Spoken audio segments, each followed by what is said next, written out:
Hello, so March is Women in History Month, and this month we are honoring women who are making history. We have two amazing women who are going to share their story about how they started their organization and how they are impacting not just women's lives, but the lives of many. So stay tuned. If you are a woman out there and you have a dream, you have a vision, I encourage you to go forth with it. Don't let anything stop you. Don't let fear stop you. Don't let the lack of resources stop you. Hey, just step out.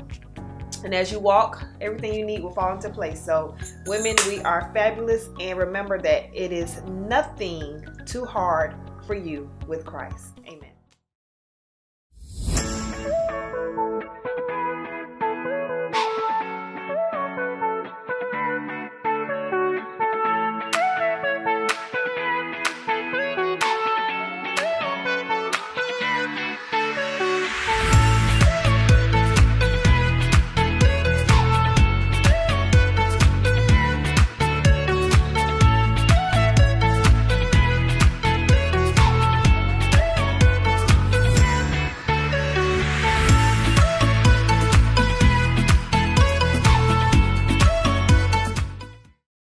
Hello, I am Brenda L. Jackson Brown.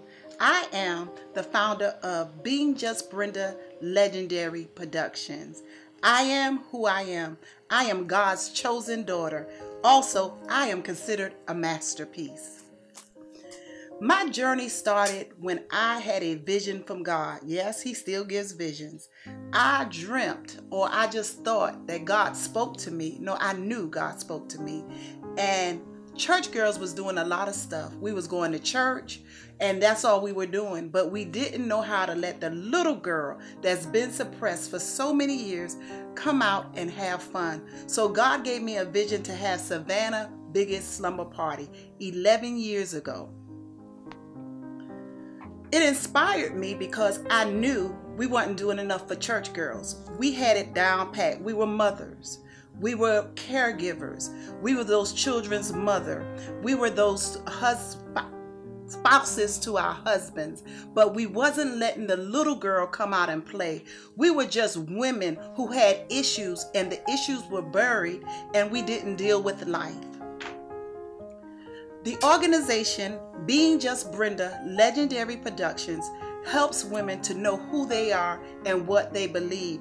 My logo and what I believe is God can change anybody. I'm a girl from the projects. I was raised in the projects with both of my parents in the house with me.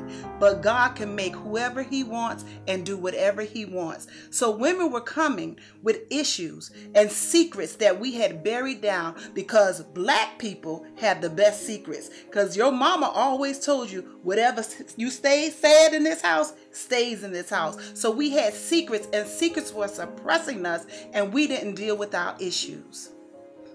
My most favorite moments for Savannah girlfriends is when a woman can come behind the scenes and tell you God did a change because she attended the event and God moved and she wants better for herself. Now we have authors. We have people starting their own dreams and their own visions. People are just stepping out of the box and doing them and doing what they enjoy doing. Well, how do I help others refocus? Refocus. I want women to know that you can do anything and everything.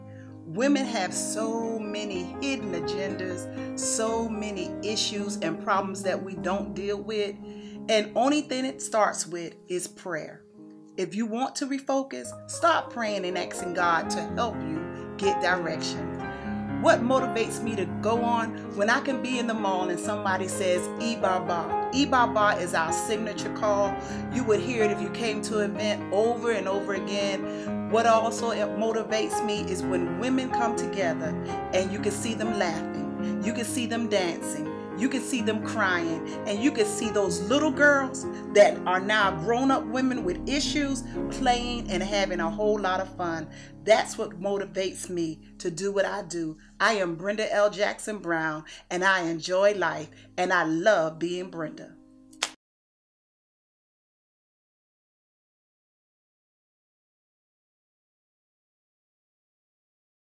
I just want to share my personal testimony. On May 29th, I woke up and I was so sick. I was sick beyond sick. And I started throwing up, and I never throw up. And I called my husband and I told him I wasn't feeling good. And he said the norm, because he used to me saying, I'm not feeling good. So he said, okay, Muka. So I called my sister and I said, Shala, I'm not feeling good. And she said, Bren, ain't nobody got time for that today.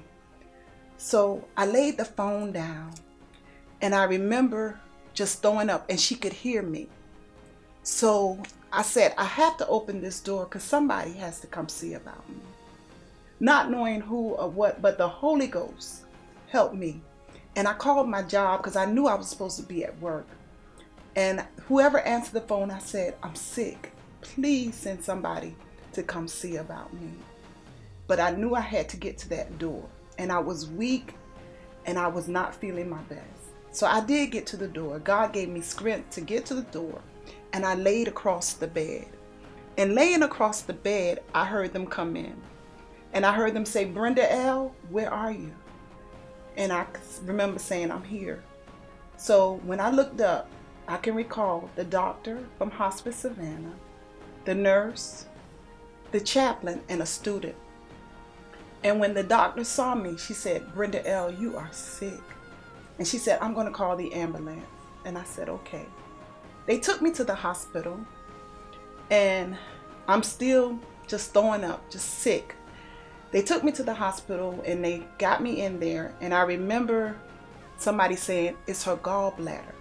And I thought to myself, I'm going to live, because I've heard of plenty of people whose gallbladder was bad. So I said, oh, I'm going to live. So then I heard them say something else. She has pancreatitis. And I said, don't know what that is. And my sister, who is a nurse, I don't know if she had arrived yet, but I knew she would help me to understand what was pancreatitis. So they admitted me. And the whole time, I'm sick, I'm throwing up, it's coming both ways. And not only that, they don't feed me. And I couldn't understand. And they would say stuff like, her sugar levels are so high. Then they would say, oh, her pressure is too high. Everything was going every which way but right. But I kept trusting God and believing God to heal me. I stayed in the hospital in the PCU for 14 days, going to different floors, coming back down to PCU because nobody could help me. So he finally did the surgery on that Saturday and took out the gallbladder. Before I went to surgery, I remember throwing up black stuff, and they said, that's bile. I didn't know what bile was. So I went to surgery, and after the surgery, I said, oh, I'm going to be better, because they took it out, not knowing that I still had pancreatitis. So when the doctor came in the room after the surgery, he said, you had blood in your stomach. I didn't know what that meant. I didn't really know what pancreatitis was, but I did know God was a healer. Prior to me getting sick, I started telling the church, even when we would do the sick and shut in, because I did the announcements, we would say, Sister so-and-so and so, and the church would repeat after me, God is still a healer. Everybody on Facebook who I saw who had something to go through, I would say, God is still a healer, not knowing he was preparing me for myself. I really know God is a healer. I stayed in that hospital for 14 days, not eating, not being myself, but still sick. And finally they decided to let me go home. To God be the glory. That was the most exciting day for me, because I was ready to go home. But when I got home, I stayed home for 1 week and I got sick again. And I had to go back to the hospital. With that, they kept me a couple of days and they released me. So because of insurance and politics, I could not find a doctor in Savannah who could help me. At that time, I needed help then, because I wanted to know what was wrong with me. So I decided I would go to the Mayo Clinic, because I had met my deductible for the year, because everybody knows the Mayo Clinic is very expensive. So I went to the Mayo Clinic and they ran me through the test, and they told me Savannah didn't tell me this, but the Mayo Clinic, I had a cyst on my pancreas. The cyst erupted, and that's what was causing me so much pain. And the cyst had to be drained, not knowing what that meant. So when I first went, they didn't do anything, but they got me ready. So I had to go back. They put 3 stents in. The stents were there to dissolve the cyst. So with dissolving the cyst, I got sick again and had to be rushed to Mayo because I went to Savannah. They wouldn't do anything for me. They said, you have to go straight to Mayo. Do you need to go by ambulance? And I said, no, I think I'm good enough where my nephew, who was in town, would take me. God is so good.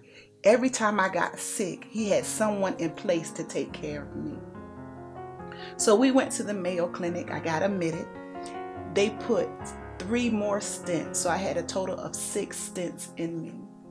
And the cysts were designed to drain the cysts.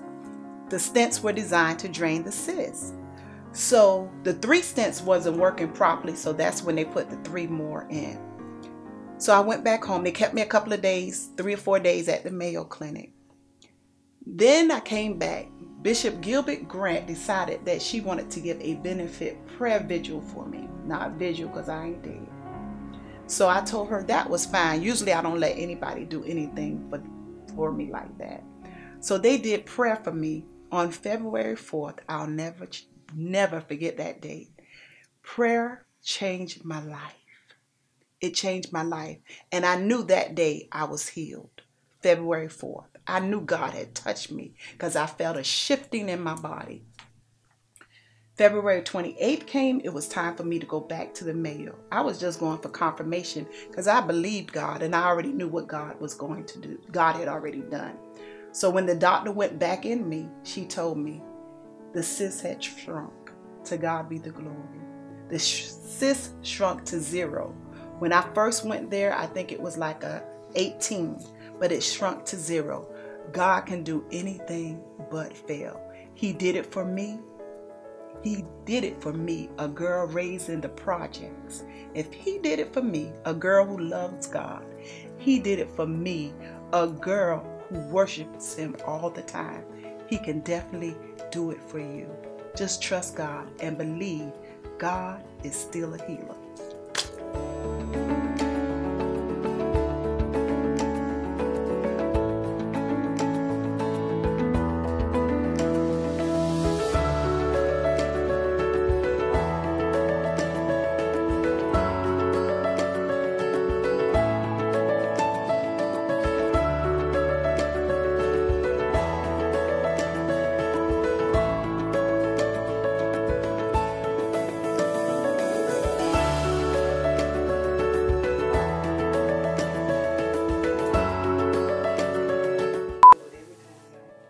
Y'all don't know.